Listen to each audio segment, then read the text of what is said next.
As áreas selvagens do planeta Terra são espetaculares.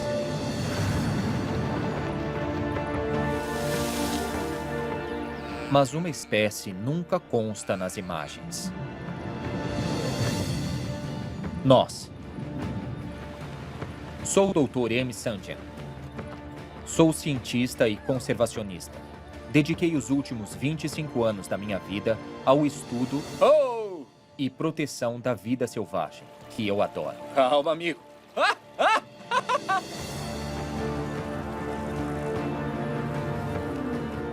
Agora, minha missão é contar uma história inédita. O que achamos ser selvagem, na verdade, com o passar do tempo, foi formado pelo homem. Podemos ser destrutivos. Mudando nossa perspectiva, temos o poder de restaurar a natureza de maneiras surpreendentes.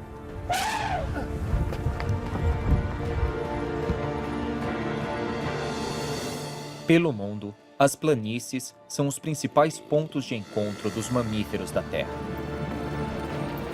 É inacreditável. Mas pessoas também moram aqui, em grande quantidade. E hoje, as planícies estão entre os lugares mais ameaçados do mundo. Na minha jornada, conhecerei visionários que estão revertendo essa tendência. Através de suas parcerias inspiradoras com os animais, eles trazem a saúde de volta para as planícies. Incrível, né?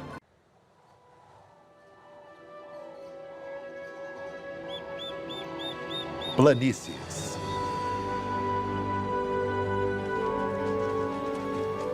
Você não encontrará tantas concentrações de grandes mamíferos lutando pela sobrevivência em nenhum lugar do planeta. Só aqui, nas planícies da África. Com exceção dos humanos, é difícil imaginar outro animal que cause mais impacto do que o elefante. Os elefantes já conseguiram migrar por toda a África.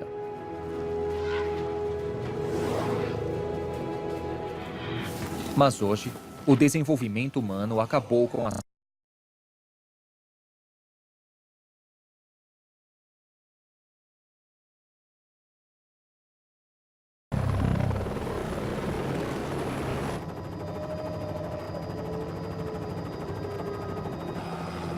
Reserva Macalali, África do Sul. Na reserva abaixo do meu helicóptero, os administradores da vida selvagem estão rastreando elefantes.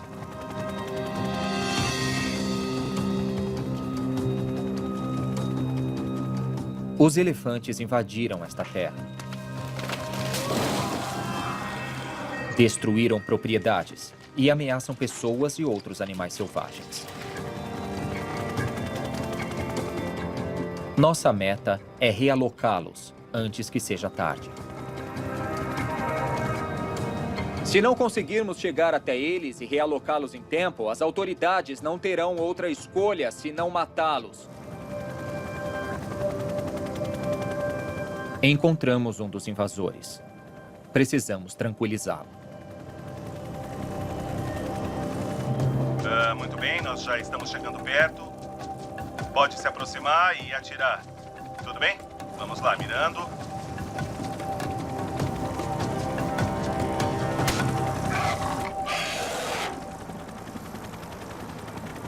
Me confirma se deu certo.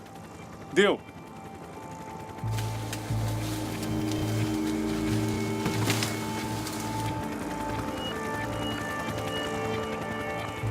Nos outros lugares da África, o problema enfrentado é a caça aos elefantes. Mas no sul da África, eles têm o problema oposto. Muitos elefantes e pouca terra. O coração do problema está em países como a África do Sul hoje. O habitat disponível para os animais já está todo ocupado. Os parques e reservas sul-africanos têm cerca de 20 mil elefantes. Os administradores acham que já são muitos. Este elefante tem sorte, pois há uma reserva a 161 quilômetros que tem espaço.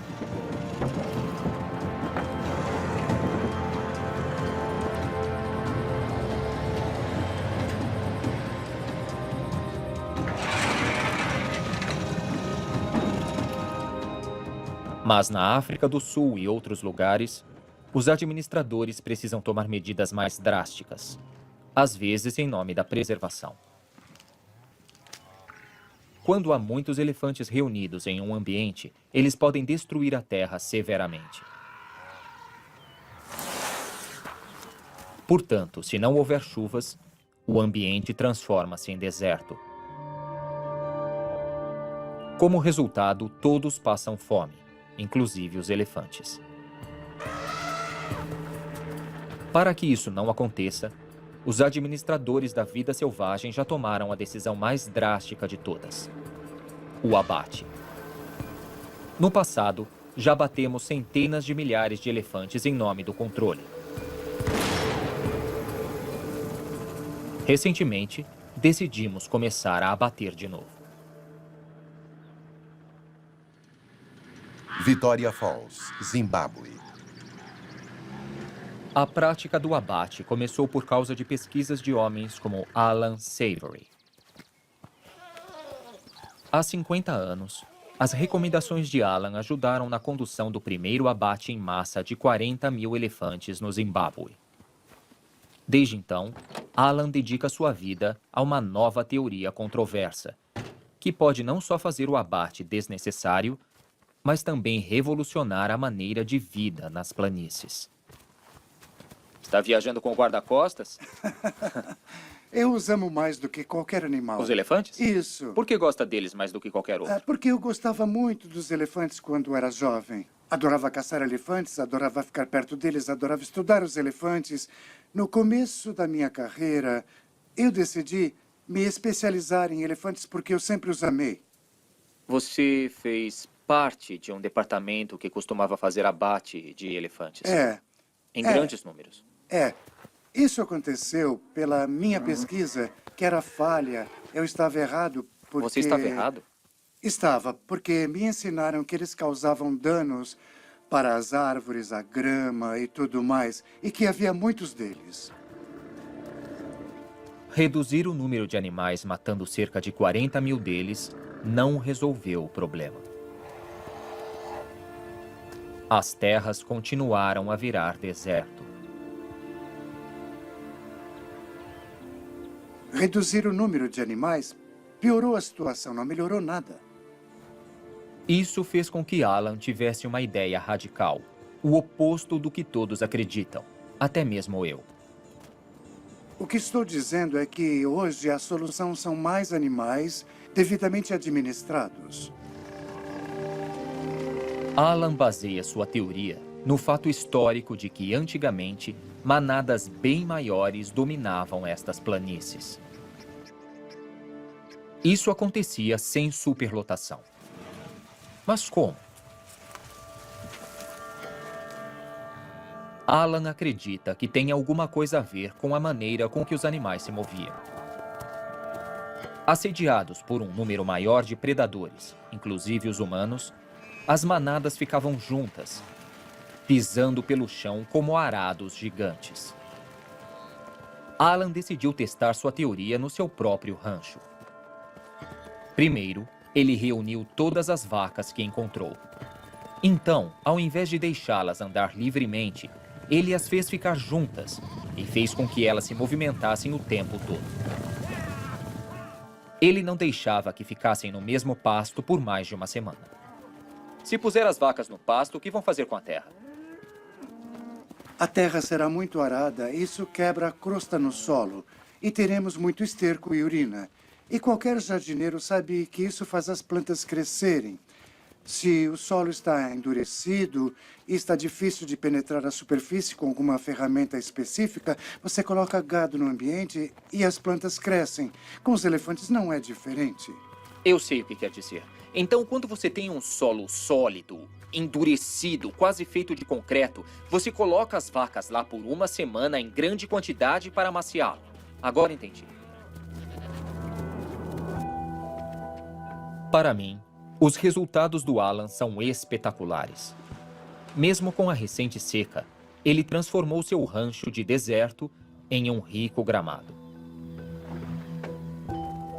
Hoje, a grama segura a água e correntes que estavam secas há décadas estão fluindo novamente. De maneira incrível, Alan já tem mais vacas do que a maioria dos cientistas recomendaria. E ele quer adicionar ainda mais vacas e mais vida selvagem. Agora estamos tentando dobrar o número de animais porque não temos animais suficientes para manter o gramado saudável. Quero colocar 1000 vacas nesse espaço. Com certeza. E se fizer isso, continuar fazendo por alguns anos, e se eu voltar aqui, vou conseguir notar a diferença. Claro, a terra estará ainda mais saudável. E haverá mais vida selvagem. Claro. Isso é tão contra-intuitivo que a minha vontade é sacudir o senhor, sabia disso? Sim. É demais isso. É.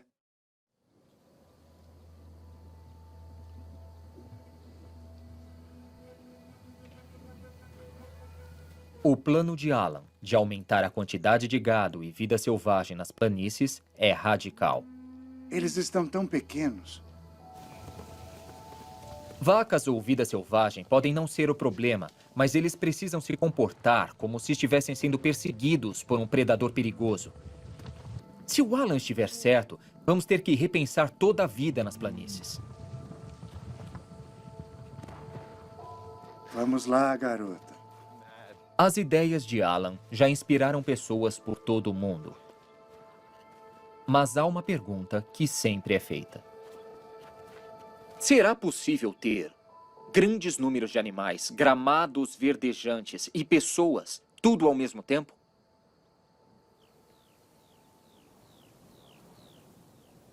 Há muitos anos, essas terras tinham tudo: comunidades prósperas de humanos e vida selvagem abundante.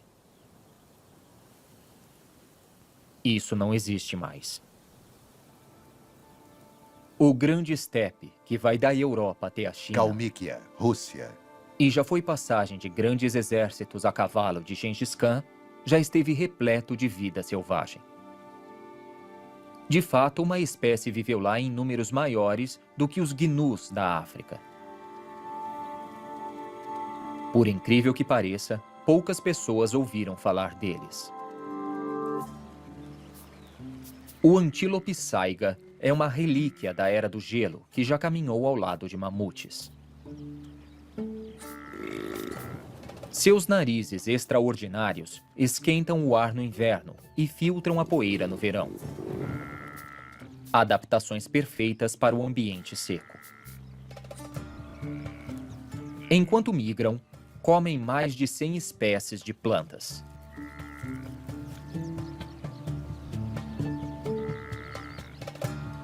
Infelizmente, seus chifres são tão valiosos como a medicina chinesa.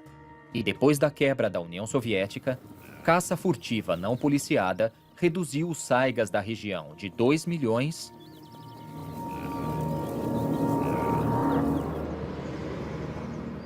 para apenas 20 mil.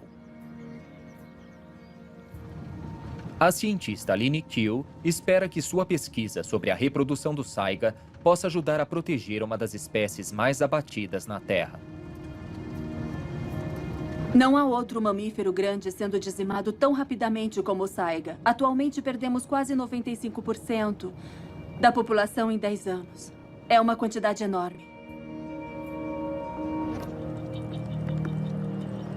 De acordo com a teoria de Alan Savory, se o número de saigas for reduzido, não haverá animais suficientes para pastar e arar a terra.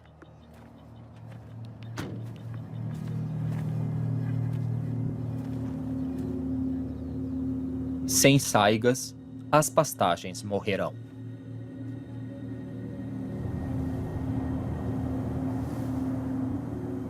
O que é chocante é que nas últimas décadas, 80% de Kalmykia está virando deserto. Há quem diga que é o primeiro deserto na Europa feito pelo homem.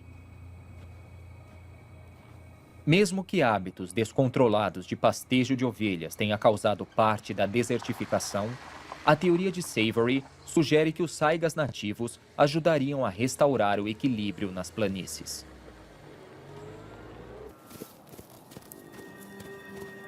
Com os saigas entrando em extinção, cada temporada de acasalamento é crítica.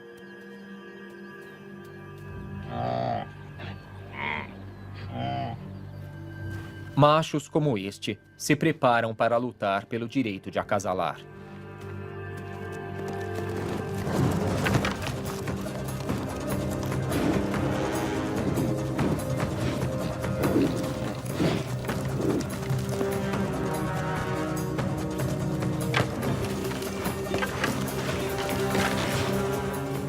Os machos ficam tão cansados com essa rotina que cerca de 90% deles morre no inverno seguinte.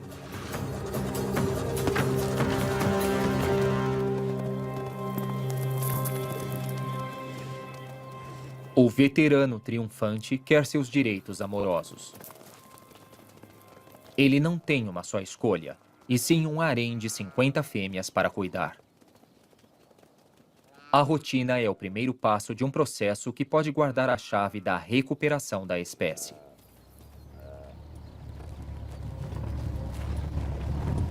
É primavera, e Aline espera encontrar fêmeas grávidas que estão prestes a dar à luz.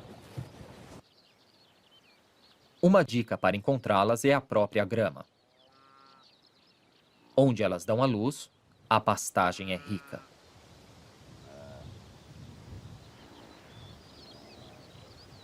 Acho que eu acabei de ver um filhote aqui com a sua mãe já de pé, então a situação é muito boa. Por incrível que pareça, as fêmeas saiga dão à luz aqui com poucos dias de diferença umas das outras. Não temos certeza de como elas conseguem ser tão coordenadas. Mas como estratégia de sobrevivência, é brilhante. Há um limite de quantos filhotes um predador consegue comer em alguns dias.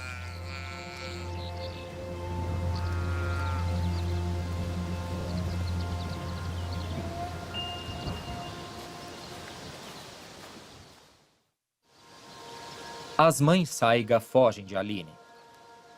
Com horas de vida, os bebês não conseguem correr. Calma. Mas tem outra maneira de evitar serem notados. Certo. Parece que nós temos um bebê saiga, ou dois. Vamos nos aproximar por trás.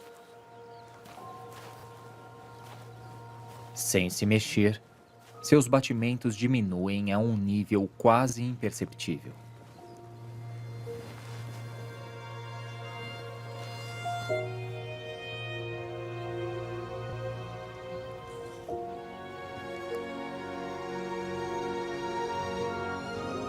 Vou pegá-los e dar uma olhada.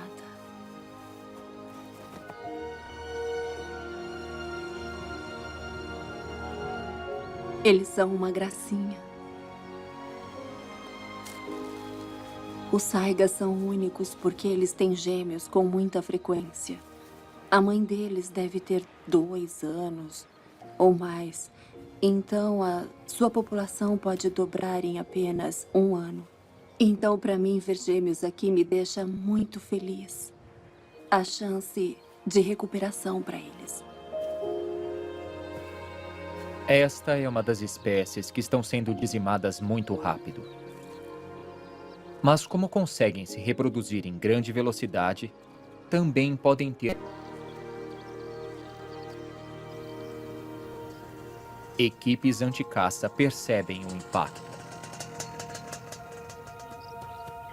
Com a proteção contra humanos, o grande estepe poderá abrigar novamente grandes números de saiga, e a presença deles poderá ajudar a restaurar as pastagens e trazê-las de volta à vida. Acho que as pessoas, em parceria com os animais, podem ser importantes para o futuro da planície.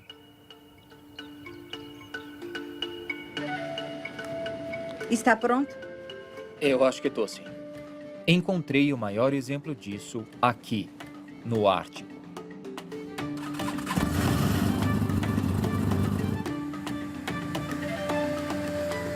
Pelo Canadá, Rússia e norte da Europa, milhões de renas vagueiam nas planícies mais ao norte do planeta, conhecidas como tundra.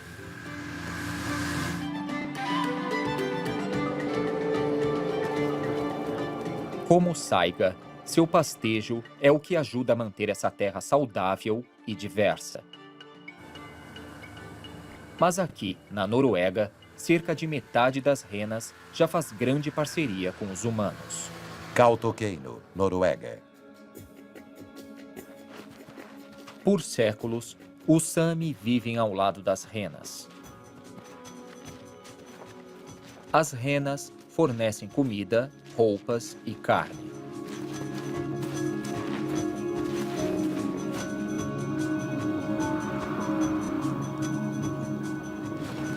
Os Sami não cercam ou alimentam constantemente os animais, então não são domésticos, mas também não são completamente selvagens.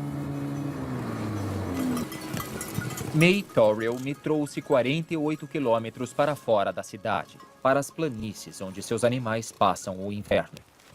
Os veados sobrevivem aqui procurando por líquenes debaixo da neve. A família de May migra ao lado destes animais há séculos. O clima está perfeito. Você não tá com frio? Não, você está? Eu tô congelando. Ah, Quanto acha que tá? Menos o quê? menos 20. E acha um bom clima. Está bom. Como Saiga, as renas macho lutam tanto para ter o direito de reprodução que ficam cansados e morrem no inverno. Uma solução é castrar alguns dos machos.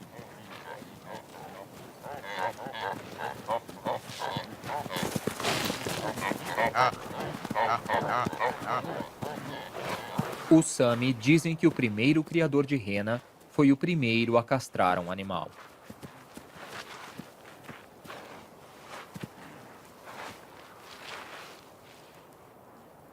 Ele sabe o que vai acontecer? Não, acho que não. Aham. Ele estaria lutando mais se achasse que estava Sei, lutando pela entendi. vida. Tenho certeza que vai sobreviver pelo outono na época do acasalamento. Depois, tenho certeza que ele não vai morrer. Entendi. Aqui em Cautecano, os cientistas estão querendo saber se os métodos tradicionais de castração são melhores do que os métodos modernos. Ele vai usar um método tradicional que está sendo usado de novo. Ele vai semicastrar esse jovem macho caribu mordendo os testículos dele. Vi parcerias extraordinárias entre humanos e animais. Mas nenhuma foi maior do que os Sami, que ainda usam métodos tradicionais de mordida para castrar suas renas. Está se preparando para isso agora? Nossa. Ele morde e depois ele Aperta. aperta com as mãos.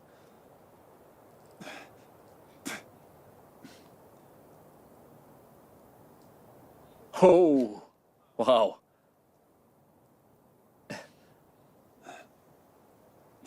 É isso?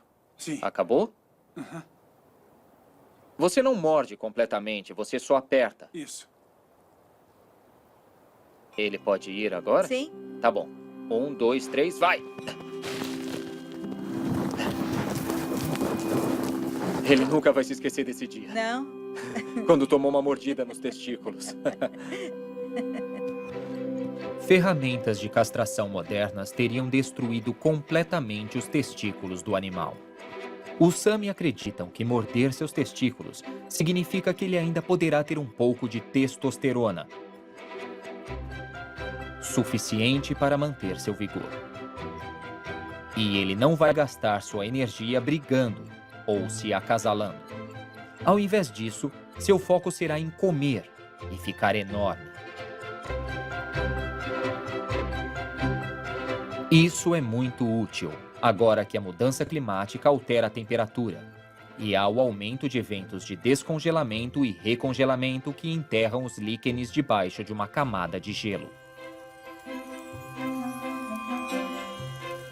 A camada de gelo é como uma armadura. Essas renas não conseguem cavar por ela. Só conseguem fazer isso os machos que foram castrados. Os machos castrados conseguem quebrar o gelo, abrir um buraco e deixar que outras renas cheguem na parte verde debaixo dele. Os Sami os chamam de os Cavalheiros da Tundra. Você tem que tentar morder. Quer? Não, esquece. Eu acho que não. Eu não quero machucar uma das suas renas. E se eu morder muito forte? Eu nunca fiz isso na vida e eu nem saberia fazer direito. Meu conselho é o seguinte: aprenda fazendo. Aprender fazendo. Isso.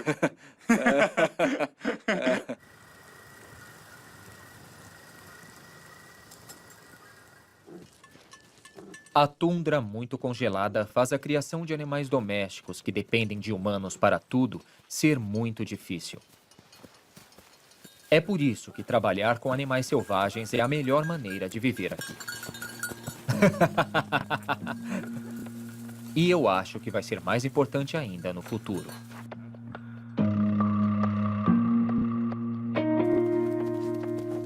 As planícies mundiais evoluíram e ficaram repletas de grupos de animais.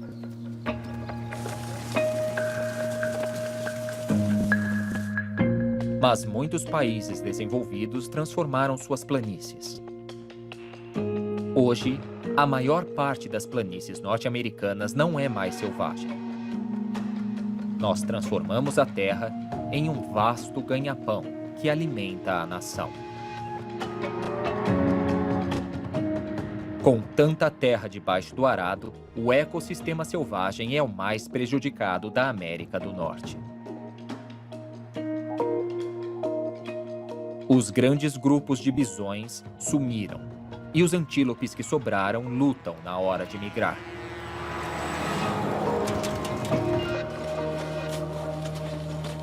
Mas, recentemente, administradores da vida selvagem americanos começaram a fazer experiências, trazendo vida selvagem de volta para as planícies, com resultados bastante surpreendentes. Em 1995, os administradores da vida selvagem realocaram lobos no Parque Nacional de Yellowstone. Com um grande predador matando no parque novamente, o medo voltou. E as espécies que são presas, como o alce, começaram a agir diferente.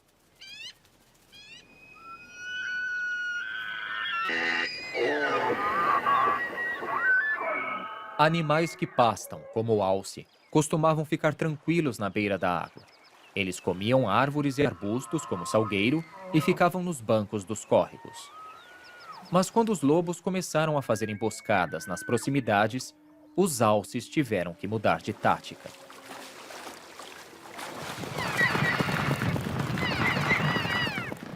Agora eles ficam tempo suficiente para beber água, antes de andar pelo ambiente em grupos.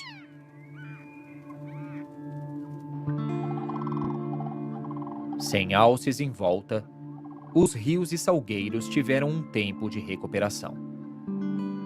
E quando os salgueiros se recuperaram, outros animais também, como os castores. Os castores construíam barragens e, de repente, havia menos erosão nos lagos. Por incrível que pareça, os grupos de alces de Yellowstone cresceram mais saudáveis e fortes. Em parte porque os lobos haviam retornado. Centennial Valley, Montana.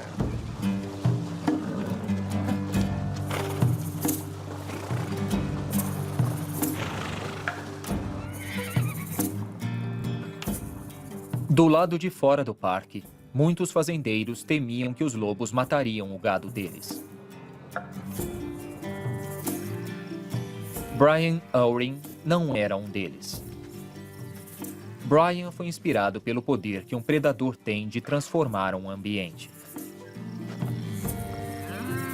Quando Brian tomou conta do rancho J. Bar L, ele era estéril e as margens do rio tinham erosão. Então, como Alan Savory na África, ele começou a manter suas vacas agrupadas e se movimentando constantemente.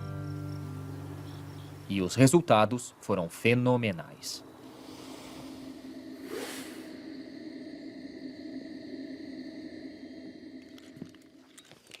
Sempre quis conhecer um cowboy que agisse como um lobo. Ah, você quer ajuda? Quero, por Tá, favor. deixa comigo então. Que manhã incrível.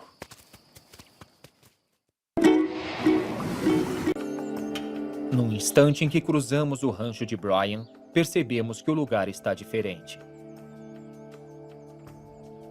Em um rancho normal, as vacas estão espalhadas por todos os lados. Mas as vacas de Brian não podem ser vistas. Até que as encontramos. Olha ali suas vacas. Mas elas estão num pequeno espaço, mesmo tendo todo esse ambiente para ficar. O que deixá-las apertadas faz com o gramado do lugar? Repara como elas estão andando pelo lugar. São várias unidades de compostagem que estão reciclando a grama no solo. Como uma máquina agrícola gigante. É, isso mesmo, como se fosse... Eu acho que é o equipamento de agricultura mais perfeito da Terra, sabe? Todos os equipamentos em um só, e elas fazem a colheita, semeiam e também fertilizam. Elas também regam. Também regam, tudo de uma vez.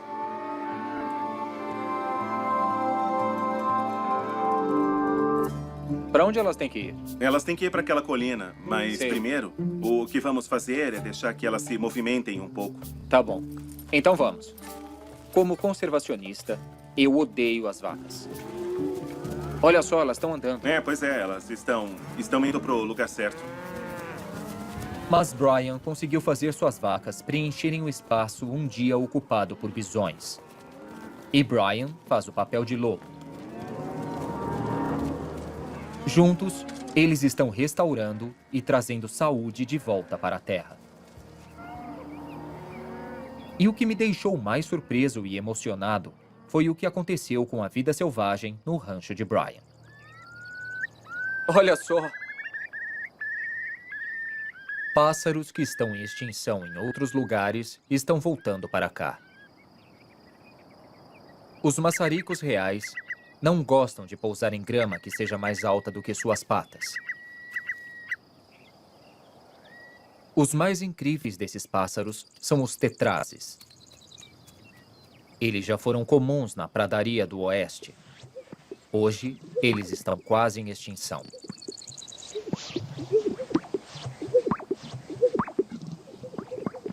Mas não aqui. Para conseguirem se acasalar de forma correta, os tetrazes precisam de áreas com grama curta. A grama, que neste caso, foi arada pelas vacas de Brian.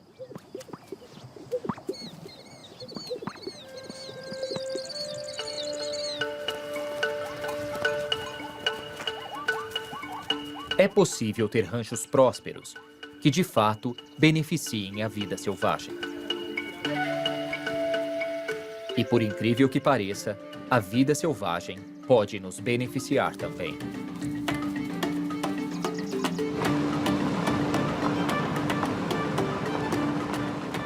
Posso constatar isso se voltar para onde minha jornada começou.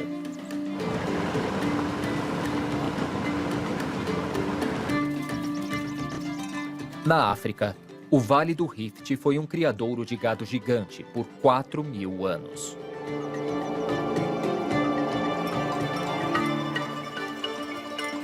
Naquela época, povos como os Maasai viviam muito próximos de alguns dos maiores predadores da Terra.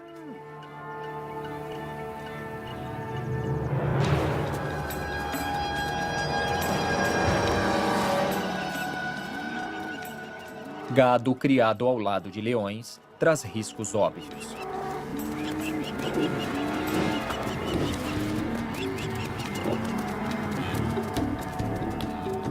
Esta vaca sabe que não pode dar as costas para o leão.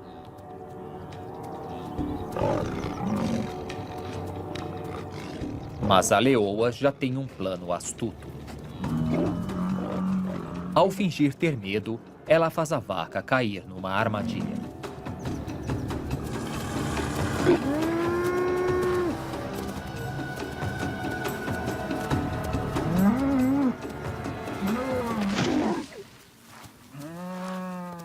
Para os Maasai, todas as vacas são investimentos preciosos. Antigamente, os guerreiros Maasai daqui perseguiriam os leões e os matariam. Mas novas ideias geniais estão deixando a cultura antiga de lado.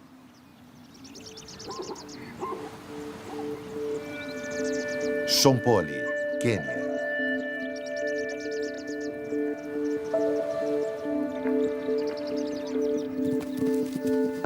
Os Maasai de Shompoli estão criando novas maneiras de salvar os leões.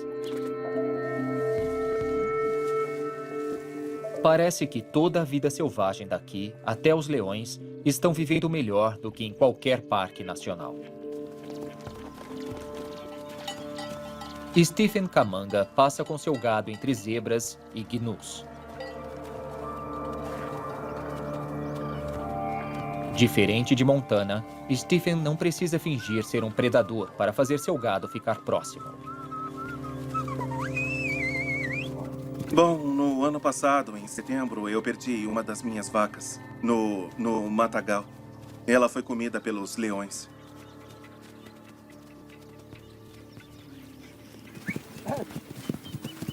Os Maasai têm uma boa estratégia para viver perto dos leões. Todas as noites, depois de pastarem, Stephen coloca todo o seu gado para dentro de uma fortaleza circular criada com arbustos espinhosos, chamada de boma. É incrível, né? As bomas podem ser construídas em poucos dias, o que as faz a casa perfeita para animais nômades, na busca constante pela melhor grama. E Stephen não fica tranquilo até que todas as vacas estejam lá dentro e a porta seja fechada.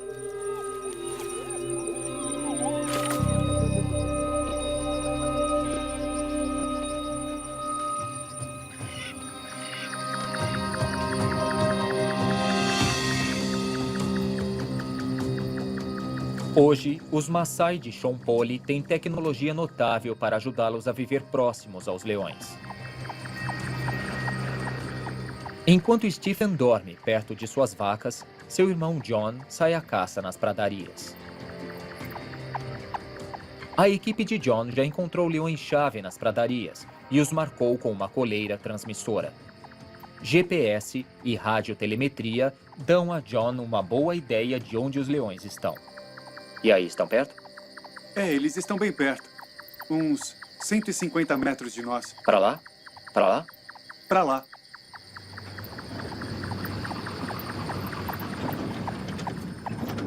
Acompanhando John, eu e a equipe de filmagens temos uma oportunidade incrível de chegar perto dos leões. O motorista tem óculos de visão noturna, então ele consegue ver. Eu não. E como agora nós conseguimos enxergar no escuro, parece que... pelo visto, não tão bem. Podemos chegar até aqui e procurar por leões. Para filmar, trouxemos nossa própria tecnologia revolucionária. Uma câmera térmica. Ela enxerga apenas calor, então muitas criaturas de corpos quentes são destacadas do ambiente mais frio. Agora podemos estudar o comportamento dos leões de uma maneira que antigamente era impossível. Estamos basicamente tentando está saber ela. onde o leão está ou acho que conseguimos encontrar.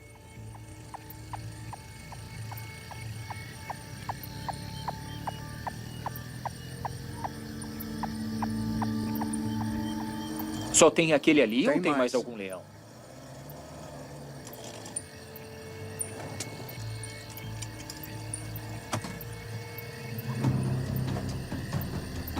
Tem pelo menos 3 leões ali.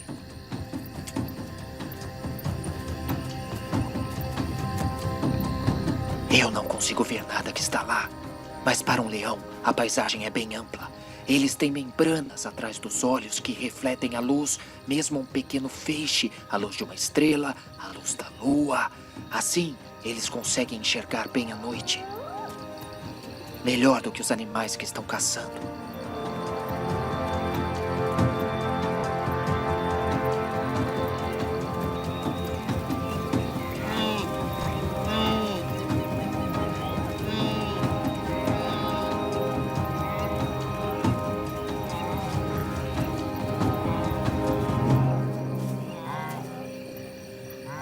Isso é inacreditável. É inacreditável. É interessante ver como essas pastagens funcionam. Os leões mantêm os grupos reunidos e em constante movimento. Os herbívoros nunca têm a chance de comer demais. E eles movem seus cascos arando o solo. Stephen e John agradecem os leões. Eles controlam os grupos selvagens assim. Agora, com a nova tecnologia, podem manter suas vacas seguras. Descobrimos no ano passado que os leões estavam provavelmente a 200 metros de distância das vacas. E conseguimos resolver a situação porque conseguimos chamar rapidamente os criadores e eles removeram os animais. Então, mesmo que a cultura Maasai tenha mais de 1000 anos nesse ambiente, a tecnologia está ajudando muito a vida de vocês. Está nos ajudando a agir mais rápido e entender melhor nosso ecossistema.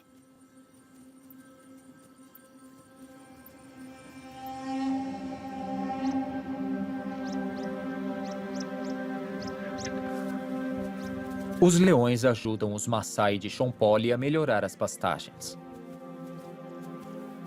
Os leões também geram renda, vinda de turistas como eu, que pagam para vê-los. Os resultados são incríveis. Há 10 anos havia só 10 leões aqui. Agora, há 64. E outros nascem todos os anos. Desde que os Maasai continuem fazendo o que fazem, acredito que os filhotes têm um futuro brilhante.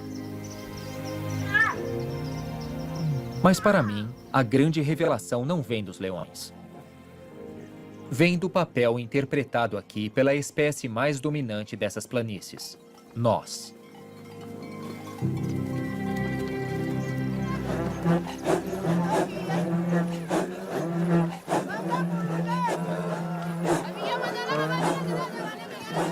Os Maasai de Shonpoli mantiveram tradições que os inspiraram a amar suas vacas e também a amar o ambiente. Mas eles tiveram a coragem de mudar algumas tradições para proteger a vida selvagem. Agora, com toda essa administração, estas pastagens magníficas podem funcionar da mesma forma que o fizeram por milhares de anos. E isso me enche de esperança.